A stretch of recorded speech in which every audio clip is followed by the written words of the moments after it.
नमस्कार, हमारी खास पेशकश दो टूक में आपका स्वागत है। आपके साथ मैं हूँ शशि तुषार शर्मा और हमारे साथ हैं सईद अंसारी। बहुत स्वागत है आपका। Thank you Shashi ma'am. आज हम किस खबर पर बात करने जा रहे हैं? देखिए, अब चुनाव के अलावा और क्या बात करेंगे आप। फर्स्ट फेज आ गया 19 तारीख, एकदम करीब आ गया।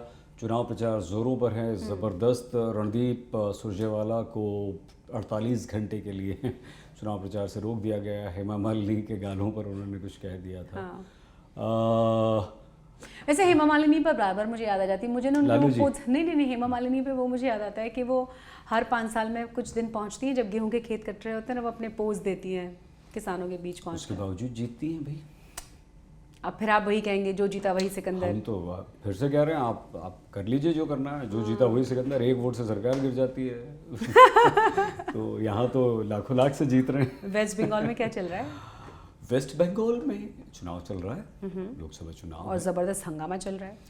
कैसा हंगामा? कल रामनवमी पे जादवपुर यूनिवर्सिटी में पहली बार ये बड़ा मतलब वहाँ पे ना एक तरह से पोलराइजेशन की पूरी कोशिश की गई है, और शायद दोनों ही तरफ से, और बहुत दोनों ही तरफ से। बिल्कुल आप ठीक कह रही हैं। ममता भी कम नहीं है, बिल्कुल नहीं।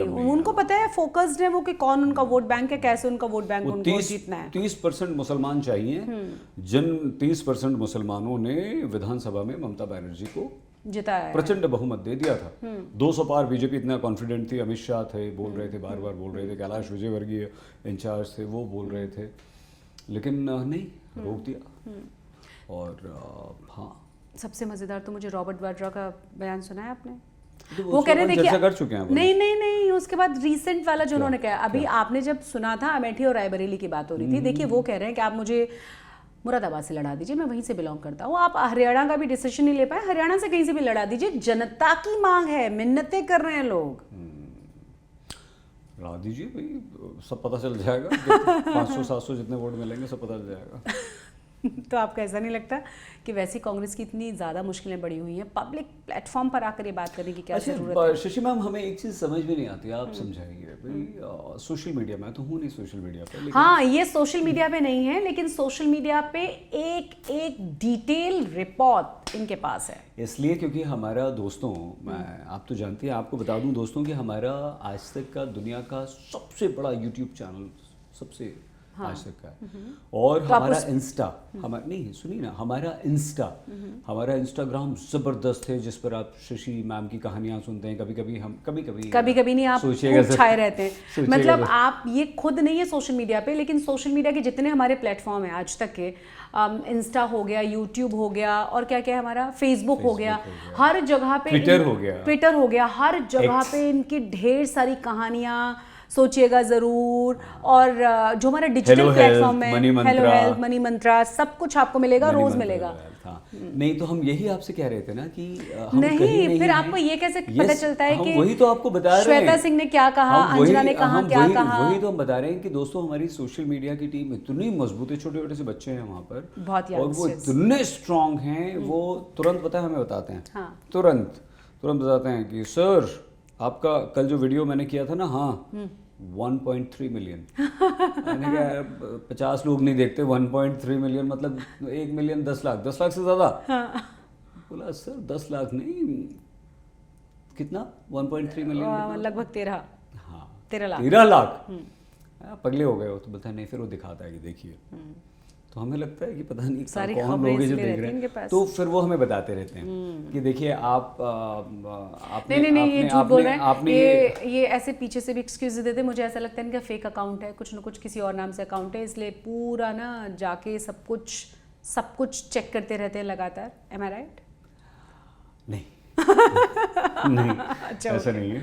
नहीं, हम इसका पूरा खंडन करते हैं। पूरा क्रेडिट नहीं, खंडन नहीं, आप पूरा क्रेडिट हमारी टीम पड़ी। आप भी सोचिए ना, आपको पकड़ के वो कितने वीडियोस करवाते हैं, कहानी कितनी मेहनत करते हैं, कितना शानदार हमारा सोशल मीडिया। जिस तरह आपका ये स्टूडियो चुनाव आज तक का हमारा स्टूडियो, आज तक का स्टूडियो 82 का स्टूडियो है, उसी तरह आज तक डिजिटल का जबरदस्त और सबसे खूबसूरत स्टूडियो है ना। इतने सारे कॉर्नर्स में आप कहीं पे भी खड़े हो जाइए, वहीं से आपका गजब का फ्रेम बनता है। बहुत सुंदर स्टूडियो बनाया है। तो इसलिए तो आप रॉबर्ट वाड्रा पे कुछ कह रहे थे, आप कह रहे थे सोशल मीडिया प्लेटफॉर्म या कुछ? नहीं, हम आपसे ये पूछना चाह रहे थे। हाँ, थैंक यू वेरी मच। हम ये पूछना चाह रहे थे कि जब भी हम सोशल मीडिया इन्फ्लुएंसर्स या सोशल मीडिया पर एक्टिव रहने वाले लोगों से बात करते हैं, तो वो बताते हैं कि माहौल एकदम अलग है। ओके। वो ये कहते हैं कि लोगों में अब नाराजगी है। और नवनीत राणा का बयान सुना आपने? नहीं सुना। क्या? नवनीत राणा ने कहा कि 2019 में मोदी की लहर थी, तब मैं निर्दलीय जीती, आपने मुझे इस बार लहर वहर नहीं है, फिर भी जिताओ मुझे। तो हमने कहा पार्टी से क्यों नहीं निकाला, टिकट कैंसिल करो, ऐसे कैसे बोल सकती हैं? नहीं सुना बयान आपने? अच्छा, मैंने ध्यान नहीं हाँ, दिया, मैं तो मिस कर गई हूं। आज ही का बयान है, अभी का बयान। Okay okay okay okay. Amravati से सांसद है, इस बार फिर से बीजेपी ने टिकट दिया है। से। तो हमें तो लग रहा था कि चलिए कम से कम उनका हनुमान चालीसा पढ़ना सफल हो गया, उनको बीजेपी ने टिकट दे दिया। सफल हुआ ना? नहीं, उनके लिए सफल नहीं हुआ ना, बीजेपी के लिए सफल हुआ, क्योंकि बीजेपी तो 400 पार पहुंचने के लिए लोगों को वो अति जिताऊ कैंडिडेट्स चाहिए। अति वो जिताऊ हैं, तो वो जिताऊ है ना, बीजेपी की वजह से नहीं जीत रही है ना। उनका स्टेटमेंट देखिए, किसी और का नहीं है। नवनीत राणा ये कहती हैं कि जब 2019 में मोदी लहर थी तब भी मैं जीती, तब मैं निर्दलीय थी। तो सर इसका मतलब तो ये हुआ ना कि नवनीत राणा खुद कद्दावर हैं, खुद की अपनी कनेक्शन पैट है। वही तो ये कह रही, इसमें कोई रोल नहीं है। वही तो ये कह रही हैं, लेकिन वो गलती से कह गई ना, वो भूल गई। वो भूल गई कि बीजेपी आ गई, बीजेपी का टिकट मिल गया उन्हें। और इतना बड़ा स्टेटमेंट मोदी के खिलाफ दे देना, नरेंद्र मोदी के खिलाफ इतना बड़ा स्टेटमेंट दे देना, सब चुप है, कोई चर्चा नहीं कर रहा, कोई बात नहीं कर रहा, कहीं कोई डिबेट नहीं हो रही, कहीं बीजेपी के किसी नेता, कांग्रेसी, यही कांग्रेसी को मुद्दा ही नहीं मिलता, उठाते ही नहीं, वो कोई बोल ही नहीं रहा है, उनको पता ही नहीं होगा। हाँ, कोई नहीं, फिर वो कहेंगे कि हम उठाते हैं तो आप लोग दिखाते नहीं है। नहीं, हम नहीं दिखाते तो हम क्यों बोलते हैं यहाँ बैठ कर। बट हमें हंसी आई, जैसे आप हंस रही है ना, हमने कहा नवनीत जी को क्या हो गया भाई। सच और फ्लो में निकल गया होगा। तो कई बार तो सच बोलते हैं ना लोग ऐसे। फ्लो में निकल गया उनसे निकल गया। आप कह रहे हैं कि जमीन पे देखिए कुछ भी कहिए, एंटी इनकम्बेंसी एक फैक्टर होता है ना सर। 10 साल हो गए। हम ये कह रहे हैं कि लोग बताते हैं हमें, सोशल मीडिया वाले लोग बताते हैं कि बोले बॉस ऐसा नहीं है, लोग परेशान हैं, महंगाई से परेशान है, गरीब आदमी बेरोजगारी, गरीब आदमी महंगाई से परेशान है, युवा बेरोजगार। दो बहुत बड़े मुद्दे हम सबको एकदम लेकिन पता है कहीं भी ना कांग्रेस तो कह ही नहीं रही। हमने कभी कांग्रेस के किसी नेता को ये कांग्रेस का कोई बैनर, पोस्टर या कांग्रेस का कोई ऐड ऐसा नहीं देखा। अरे भाई, स्मृति ईरानी बैठी थी ना सिलेंडर लेके। आप मजाक उड़ाते तो आप ही बैठिए। अरे आपको नहीं, कांग्रेस वाले मजाक उड़ाते हैं कि आपने देखिए सिलेंडर इतना महंगा कर दिया, आप तब बैठ गए। अलका लांबा क्यों नहीं बैठी सिलेंडर लेके? मेरा भी सवाल वही रहता है कि आप क्यों नहीं बैठे, आप भी बैठ जाइए। नहीं, जनता के पक्ष में आके। आपको तो जैसे ही सिलेंडर इतना महंगा हुआ था, आप तो सस्ता कर दिए सर इलेक्शन से ठीक पहले। फिर भी 1000 से ऊपर ही है ना अभी। फिर भी बैठना चाहिए। 1000 से ऊपर ही है ना? मुझे एग्जैक्ट रेट नहीं पता। क्यों? आपके पति करते हैं घर में सिलेंडर लाना, सब्जी लाना? नहीं, मैं आई एम सो सॉरी, मैं माफी चाहता हूँ, बट उसमें कोई बुराई नहीं है। हमारे यहाँ पीएनजी आती है, हमारे यहाँ पीएनजी लगी है। हाँ, उसमें कोई बुराई नहीं है। मैं बच गई। नहीं, लेकिन हमें मालूम है सिलेंडर, हमारे घर सिलेंडर आता है, मैं सिलेंडर लेता हूँ। तो कितने का सिलेंडर? 1100 से ऊपर है, 1146-45 जो भी है, इतना है। और उतना ही है। हाँ, उतना ही, अभी भी उतना ही आया है पिछले दिनों। आपको फ़ायदा नहीं मिला? मतलब आपको जो रेट कम किया है वो उसका फ़ायदा आप तक नहीं पहुंचा है? नहीं, बिल्कुल पहुंचा होगा। हो सकता है उससे ज़्यादा हो, जो 30, 35, 40, 45 रुपए कितना कम किया है? इतना ही कम किया है ना? नहीं, शायद लगभग 100 रुपए घटाया गया। चलो कोई बात 200 रुपए। अक्षय कुछ कह रहे हैं 200 रुपए घटाया गया। देखा हमारे प्रोड्यूसर, जोर से बोलो अक्षय। अक्षय फिर बोलो। 200 रुपए कम। 200 रुपए इनको फायदा तो कितने का है अक्षय सिलेंडर अभी? एक मैं ठीक बोल रहा हूँ ना, तो मतलब वो 1200 का था। अच्छा, सही जी, 1300 रुपए का हुआ ना, जब 200 रुपए कम किया तो 1300 रुपए का हुआ ना। खैर जो भी है कम हुआ है, हाँ, इसमें कोई शक नहीं। लेकिन बट 1000 रुपये भी आज के ज़माने में मैम, शशि मैम, किसी भी गरीब आदमी के लिए, किसी भी मजदूर के लिए, रोज़ कमाने वाले के लिए 1000 रुपये में वो सिलेंडर नहीं ले सकता, सच में नहीं ले सकता। तेल बहुत महंगा है, खाने का तेल, सरसों का तेल, दालें बहुत महंगी हैं। हम बार बार ये कहते हैं कि एक ज़माना था महंगाई ज़रूर थी, गरीबी थी, महंगाई थी, हम ये नहीं कहते हैं कि नहीं थी। लेकिन जो गरीब आदमी हमारे देश का था, हमारा भाई था, वो प्याज, आलू, सरकार कह रही है ना कि फ्रीबीज 80 करोड़ लोग हैं उस फ्रीबीज वाली लिस्ट में, जिसको वो 5 किलो अनाज से लेकर के बहुत सारी और चीज़ें दे रही है। बिल्कुल ठीक है। हम ये कह रहे हैं कि आलू, प्याज, टमाटर, हरी मिर्च, इसकी सब्ज़ी बन जाती थी बहुत अच्छी और कोई भूखा तो नहीं रहता था कम से कम। आज प्याज खरीदने की हैसियत आम आदमी की नहीं है, टमाटर खरीदने की, आलू खरीदने की इतना महंगा हो गया। तो ये लगता है, हमें याद है अच्छी तरह से कि वो पलंग के नीचे आलू प्याज लोगों के बिछे रहते थे, खराब भी नहीं ख़राब नहीं होते थे, महीनों महीनों ख़राब नहीं होते, सूख जाता था। और जब खाना बनाने खटाक से 2 प्याज निकाली, 2 आलू, घर की मुखिया जो भी माँ, पत्नी, बहनें जो भी होती थी, बच्चियाँ, तुरंत बनाया, सब्ज़ी बनाई, कोई भूखा नहीं रहता था। गेहूँ इतना महंगा नहीं था, आटा इतना महंगा, मतलब 2 बहुत ही महत्वपूर्ण मुद्दे, महंगाई और उससे भी ज़्यादा भयानक बड़ा मुद्दा मुझे लगता है जो जनता के बीच में, वो है बेरोज़गारी। आप छू देंगे ना, आपको फ़ायदा मिल जाएगा, वैसा वाला हाल है। नहीं, लेकिन हम वही कह रहे हैं आपसे कि कुछ सोशल मीडिया वाले ये बात ज़रूर करते हैं, लेकिन बेरोज़गारों को आपने सड़कों पे उतरते हुए कब देखा? उनका नेतृत्व करने वाला कौन है? सवाल तो यही है ना। बिल्कुल सही बात है। तो विपक्ष का मतलब ये नहीं होता ना कि आपको सत्ता में आपका भी रिप्रेजेंटेशन है, आप विपक्ष में, इसका मतलब ये नहीं है कि आप हार गए। आपका रिप्रेजेंटेशन है जनता में, आप संसद तक इसीलिए पहुंचे कि आप मेरी आवाज उठाएं, आप वहां इसीलिए पहुंचे कि किसी भी सत्ताधीन को, आप सत्ता पे बैठे हुए शख्स को आप निरंकुश होने से रोकें, आप अपनी चीजों में अमेंडमेंट करवाएं, आप अपने मुद्दों को गिनवाएं और आप सरकार पर एक प्रेशर बना के रखें। आप बिल्कुल ठीक कह रही हैं। डेमोक्रेसी बिल्कुल ठीक कह रही हैं। विपक्ष का मतलब ही वही है। एक रचनात्मक, क्रिएटिव, हाँ, सकारात्मक, ऑपोजिशन मतलब वही है।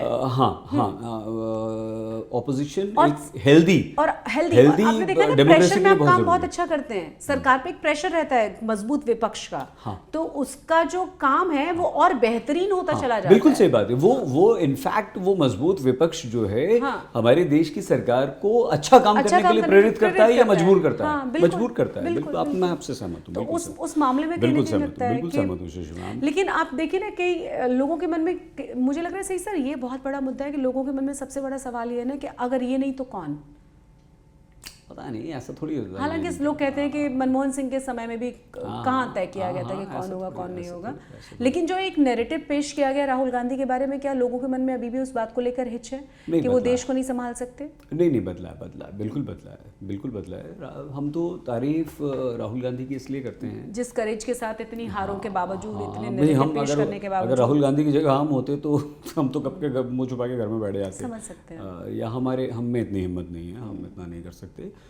वो सड़कों पर निकल रहा है, लोगों के बीच जा रहा है, भारत जोड़ो यात्रा, और कंसिस्टेंसी के साथ, सारी चीज़ों को देखते हुए, कंसिस्टेंसी के साथ। लेकिन फिर भी कुछ अच्छाइयाँ हैं तो कुछ बुराइयाँ हैं। मैं एक और चीज़ पूछना चाहती थी आपसे। सलाहकार राहुल गांधी के अच्छे नहीं है, हाँ बताइए। अच्छा, ये वाली बात लगातार लोग कह रहे हैं सलाहकार अच्छे नहीं है। मैं पिछले लगभग 14 साल से ये बात नोटिस कर रही हूँ, उनके पास कभी अच्छे सलाहकार पहुँच पाएंगे, या वो एक ऐसा कॉकस है जो वहाँ तक पहुँचने नहीं दिया जाता? हाँ, तो अगर कॉकस ऐसा है जो पहुँचने नहीं दे रहा है तो गलत बात है। क्या वरिष्ठ सीनियर नेता, कांग्रेस में विद्वान नेता सब थे का, और जिस तरह से छोड़ कर जा रहे हैं। भाई मुझे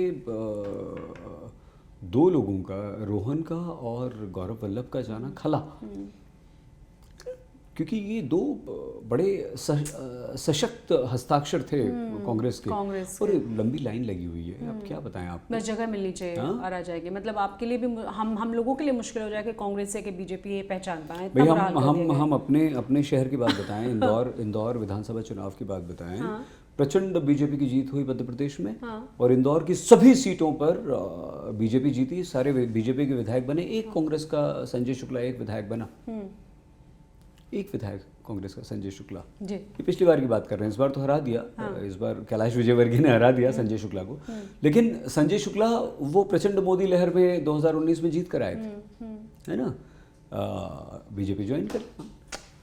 अब आप देखिए, कई बार तो ऐसा लगता है ना, जो मैं आपसे बात करने वाली थी कि क्या जिस तरह की स्थितियां अभी हैं, क्या इन लोगों की क्रेडिबिलिटी पे लोगों को सवाल नहीं उठाने चाहिए? और जो लोग दल बदल रहे हैं इलेक्शन से ठीक पहले, हालांकि कोई पहली बार नहीं, बिल्कुल बदल रहे हैं। लेकिन आप याद कीजिए, हेमंत बिस्व शर्मा आज बीजेपी के बहुत बड़े कद्दावर नेता हैं, असम के मुख्यमंत्री हैं, लेकिन वो कांग्रेस के नेता थे।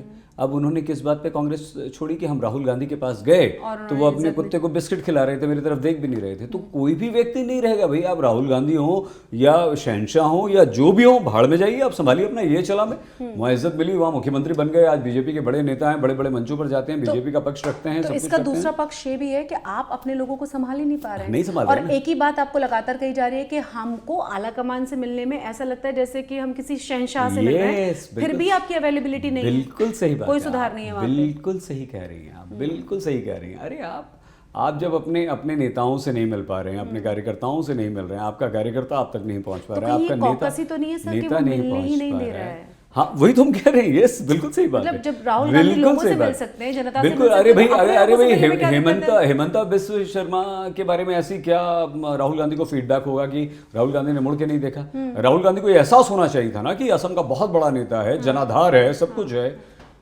गले लगाना चाहिए था ना, बिठा के चाय कॉफी पानी खाना खिलाना चाहिए था। बीजेपी ने भी हाथों हाथ लिया ना, बनाया ना, हटाया ना अपने मुख्यमंत्री को हटाया। ऐसे बहुत सारे नाम है सर। हाँ अरे बेचारे वो अपने, फिर लोग कहते हैं कि शायद बीजेपी काबिलियत पहचान लेती है तो इसीलिए आते हुए बड़े बड़े हाँ तो अच्छी बात है, ये बीजेपी की शक्ति है, ये नरेंद्र मोदी की शक्ति है, अमित शाह की शक्ति है, जेपी नड्डा की शक्ति है।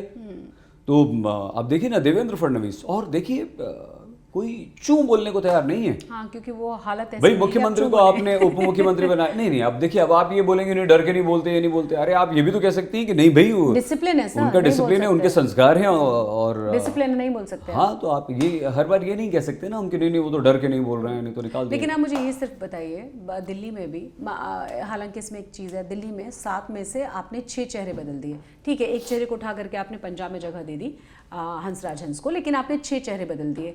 बीजेपी की स्ट्रेटेजी रही है, अभी से नहीं। आप देखिए जहाँ जहाँ एंटी इनकम्बेंसी जैसा फैक्टर हो, जहाँ जहाँ करप्शन जैसे फैक्टर्स आए, जहाँ जहाँ ये फैक्टर आए कि आप अपने लोगों के बीच नहीं पहुंचे, बेशक आप कैबिनेट में बैठे रहे, आप टीवी पे चमकते रहे, लेकिन लोगों के साथ आपका कनेक्ट जीरो हो गया, वहाँ अपने चेहरों को वो बदल देती है, और इसमें उसको बीजेपी को फायदा होता है, जीतती है। वही स्ट्रेटेजी इस बार अपनाई गई है। तो क्या इसका मतलब ये माना जाए कि जो सोशल मीडिया के आपके फ्रेंड्स कह रहे हैं वो सच है?